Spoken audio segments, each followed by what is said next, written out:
الحیا والثبوت من الایمان، کہ حیا ایمان کا ایک حصہ ہے۔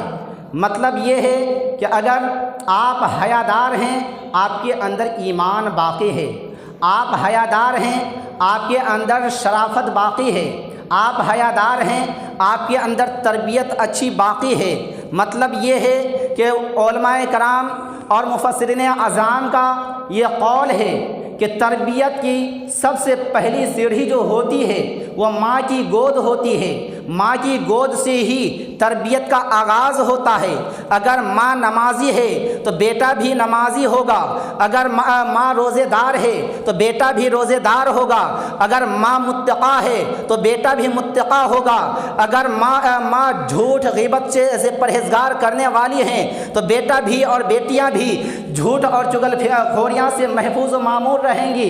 اور حضرات محترم، اگر ماں وفادار ہے شریعت مصطفیٰ کی تو بیٹا بھی اور ان کی اولاد بھی شریعت مصطفیٰ کے وفادار رہیں گے۔ اگر حیادار ہے تو بیٹا بھی حیادار ہوگا، اگر ماں شریعت مصطفیٰ کے پابند ہیں تو بیٹا بھی شریعت مصطفیٰ کے پابند ہوں گے۔ اگر ماں روزے دار ہوں گے، اگر ماں قرآن مقدس کے تلاوت کرنے والی ہوں گی تو اولاد بھی قرآن مقدس کی تلاوت کرنے والے ہی ہوں گے۔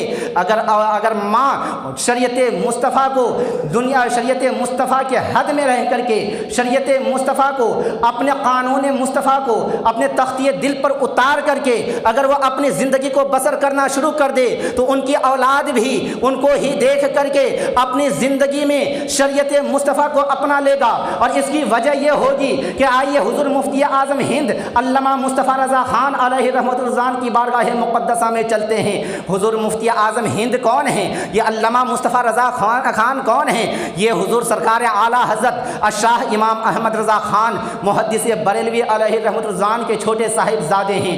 کون حضور مفتی اعظم ہند، جن کا ڈنگا صرف ہندوستان میں نہیں بلکہ پوری کائنات میں بجتا ہوا نظر آتا ہے، پوری دنیا میں بجتا ہوا نظر آتا ہے۔ حضرات محترم، ایک دفعہ کا واقعہ ہے کہ رامپور شریف بریلی شریف سے کوئی دور نہیں ہے، بہت مشکل سے 80 سے 85 کلومیٹر یعنی اس سے کم ہی ہوگا، زیادہ نہ ہوگا۔ وہاں پہ کچھ آدمی اکٹھا ہوتے ہیں اور اکٹھا ہونے کے بعد سرکار حضور مفتی اعظم ہند کی بارگاہ مقدسہ میں جانے کا ارادہ کرتے ہیں۔ اور کس ارادے سے جاتے ہیں کہ ہمیں جانا ہے سرکار حضور مفتی اعظم ہند کے ہاتھ پہ بیعت لینا ہے، یعنی کہ ہمیں مرید بننا ہے حضور مفتی اعظم ہند کے ہاتھ پہ، حضور علامہ مصطفیٰ رضا خان کے ہاتھ پہ۔ جب یہ بات ذہن میں لیتے ہیں، جب ارادہ کرتے ہیں، وہاں پہ ایک بدعقیدہ ہوتا ہے، وہ سنتے رہتے ہیں۔ سنتے سنتے جب ان تمام عاشقان اعلیٰ حضرت کو، عاشقان حضور مفتی اعظم ہند کو جانے کا ارادہ ہوتا ہے، جب یہ سفر کرتے ہیں ان کے ساتھ وہ بدعقیدہ بھی ہو جاتا ہے۔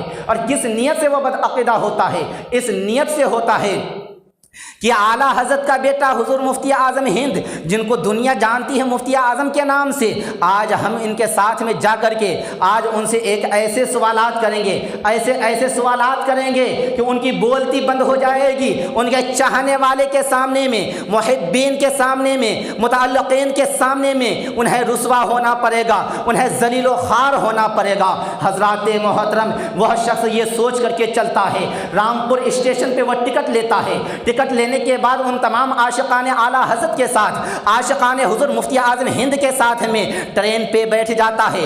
جب ٹرین پہ بیٹھ جاتا ہے، ٹرین وہاں سے چل جاتی ہے۔ جب بریلی شریف اسٹیشن پہ ٹرین رکتی ہے، رکنے کے بعد یہ سب اتر جاتے ہیں۔ سامنے میں گیٹ پہ دیکھا جاتا ہے کہ وہاں پہ ٹی ٹی سامنے میں کھڑی ہے۔ اب وہ ٹی ٹی ٹکٹ چیک کر رہی ہے۔ اب یہ صاحب جو سوال کرنے کی نیت سے یہاں سے چلتے ہیں، وہ جیب میں ہاتھ ڈالتے ہیں، ادھر ادھر دیکھتے ہیں، کہیں ٹکٹ کا نام و نشان نہیں ہے۔ اب وہ پریشان ہونے لگتے ہیں، اب یہ ہوگا کیسے؟ اب جائیں گے سامنے میں تو ٹی ٹی پکڑے گی، نہیں جائیں گے تو یہیں پہ رہنا ہوگا۔ بہرحال وہ جو بھی چند آدمی تھے انہوں نے کہا ایسا ہے، آپ سارا سامان مجھے دے دو اور مجھے دینے کے بعد آپ کچھ دیر یہیں پہ رکو اور ہم جاتے ہیں وہاں باہر، اور باہر سے جانے کے بعد ہم प्लेट फार्म टिकट लेकर के आते हैं, उसके बाद हम और आप दोनों यहाँ से निकल जाएंगे।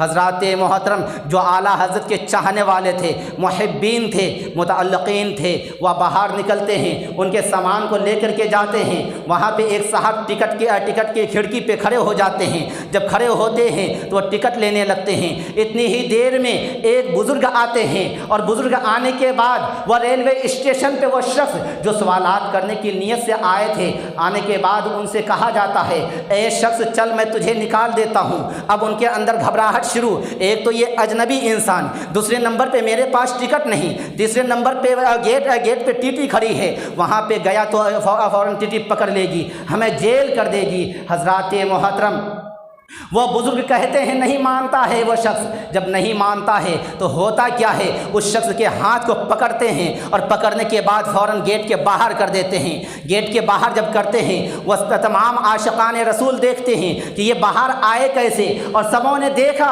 कि अपनी आँखों से, माथे की आँखों से देखा, मगर जब वो टिकट लेने वाले ने उधर मुड़ करके देखा ये शख्स तो आ गया, मगर ये आया कैसे, वह बुज़ुर्ग वहाँ से गायब हो जाते हैं। बहरहाल ये सारी बातें होती है। होने के बाद हुज़ूर मुफ्ती आज़म हिंद की चौखट पे पहुंच जाते हैं, मोहल्ला सौदागरान में पहुंच जाते हैं सब के सब। पहुंचने के बाद वहां पे जब पहुंचते हैं, एक शख्स का नाम है जिनका नाम रहमत खान था। उनसे पूछा गया भाई क्या मामला है बताओ। वहां पे काफ़ी देर आप बैठे रहे।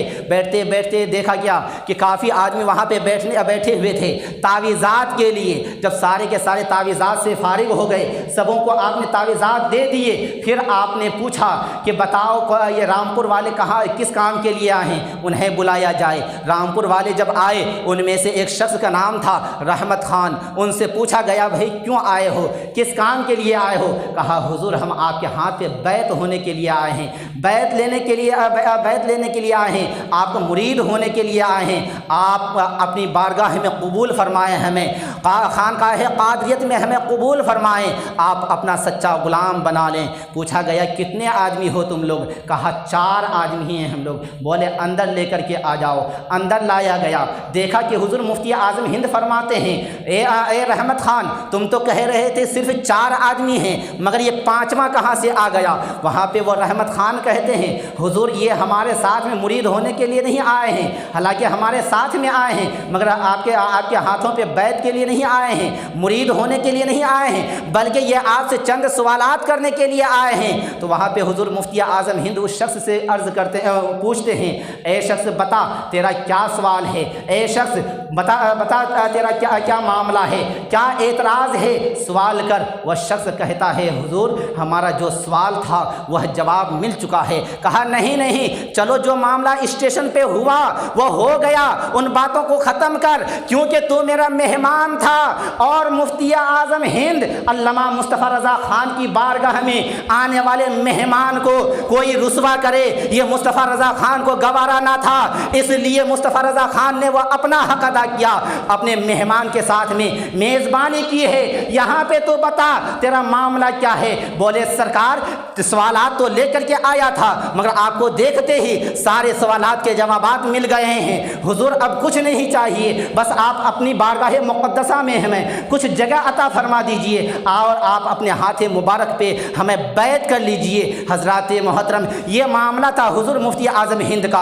आखिर वजह क्या थी कि हुजूर मुफ्ती आज़म हिंद के को देख करके दुनिया कांपती थर्राती थी, मगर वहीं पे जब गुलाम मुस्तफ़ा आता था तो अपने सरों को खम कर दिया करता था कि हुजूर मुफ्ती आज़म हिंद की ज़ात कैसी है, हुजूर मुफ्ती आज़म हिंद की शान क्या है, हुजूर मुफ्ती आज़म हिंद की पहचान क्या है। मुखालिफिन भी आते हैं आप उनकी भी मदद फरमाते हैं, मुहिब्बीन आते हैं आप उनकी भी बातों को सुनते हैं, उनकी भी ज़रूरियात को पूरी करते हैं। यानी कि चाहे आम हो या ख़ास हो, चाहे मुहिब्बीन हो या मुतल्लिक़ीन हो, चाहे वह मुखालिफिन हो, सबकी आप मदद करते हैं। और मदद कर करके हुज़ूर मुफ्ती आज़म हिंद अल्लामा मुस्तफ़ा रज़ा खान अलैहि रहमत व रिज़वान ने ये दुनिया को पैगाम दिया कि ए दुनिया वालों याद रख लेना, हमारा दीन मज़हब इस्लाम हमें ये सिखाता है कि आपस में एक बन करके रहो, एक दूसरे के काम में आओ, एक दूसरे की मदद करो, एक दूसरे का सहारा बन करके रहो, एक दूसरे को तोड़ने की कोशिश मत करो,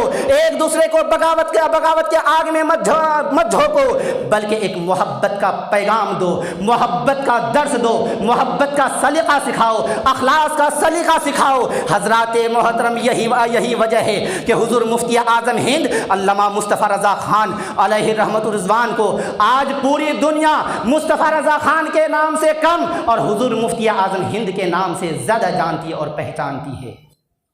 हज़रात मोहतरम यही हुजूर मुफ्ती आज़म हिंद हैं। जब पहुँच जाते हैं मुंबई शरीफ के